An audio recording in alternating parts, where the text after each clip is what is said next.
Good morning, second grade friends. This is Mrs. Walter. Today is Wednesday, March 18th. And for the rest of this week, we are going to be learning about, ta-da, soil.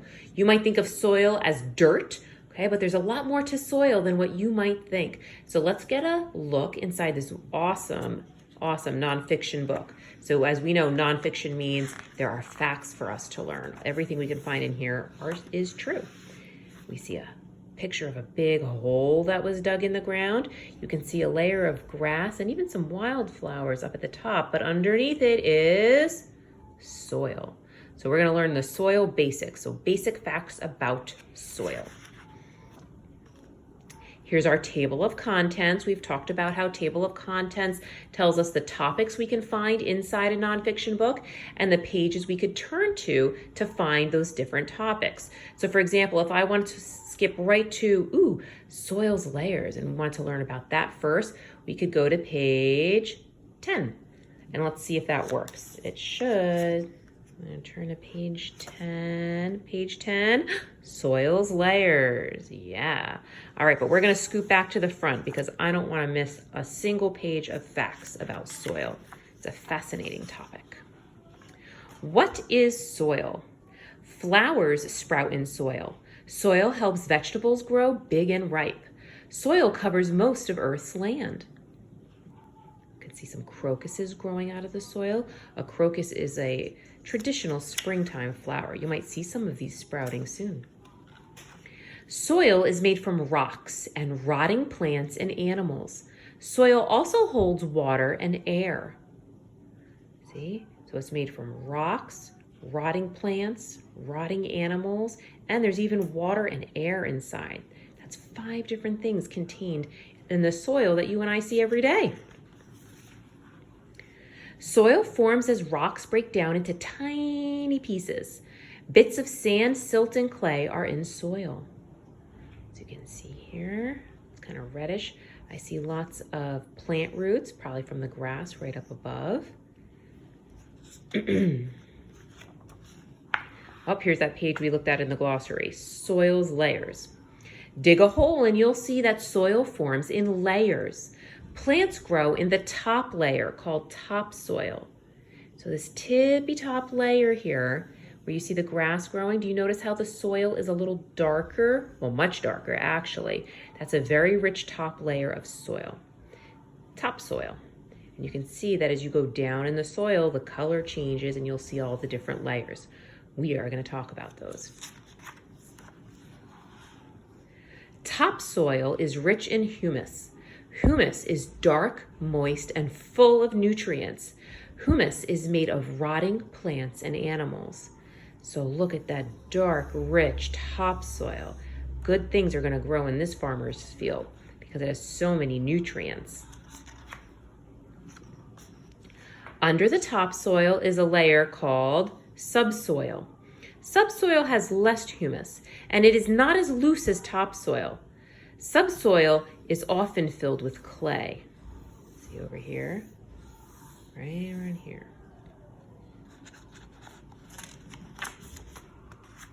Healthy soil. Ooh, what makes healthy soil? Look at that little guy. I wonder who he is. Let's read. All sorts of creatures keep soil healthy.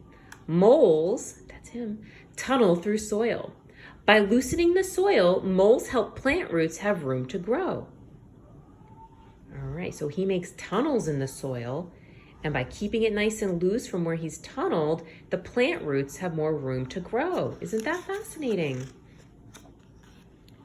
We know what this is, right? We've seen these on the pavement at Decker School when it's been raining. I know we've pointed them out, right?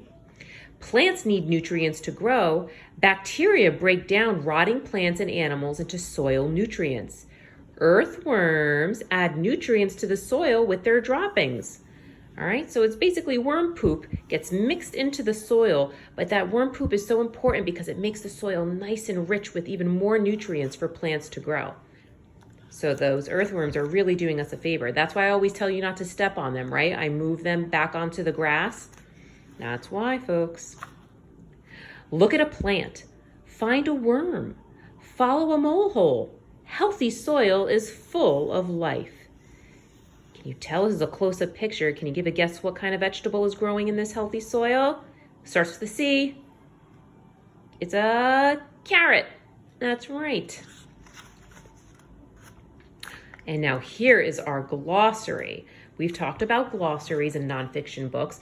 They have the vocabulary words you should really know the most about in the story, and they give you the definition of the vocabulary words. So let's go through this glossary together. And remember, it's always in alphabetical order. We've talked about that too, okay? Bacteria, a very small organisms that exist inside and around all living things.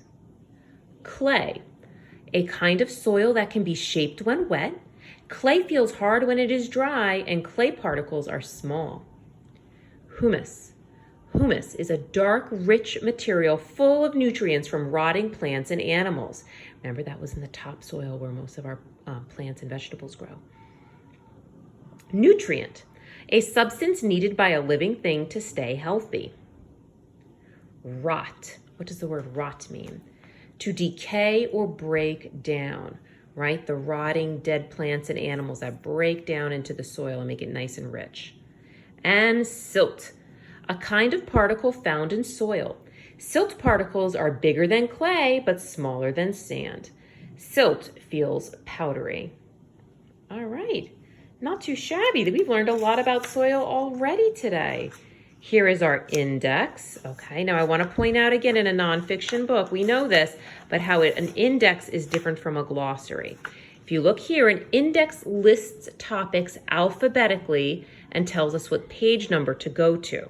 Okay, so for example, if I wanted to learn about bacteria, I would go to page 18. Because it's a B word, it's kind of near the top of the index. So I'm going to turn to page 18, and we should see the word bacteria. I'm going to go backwards, right?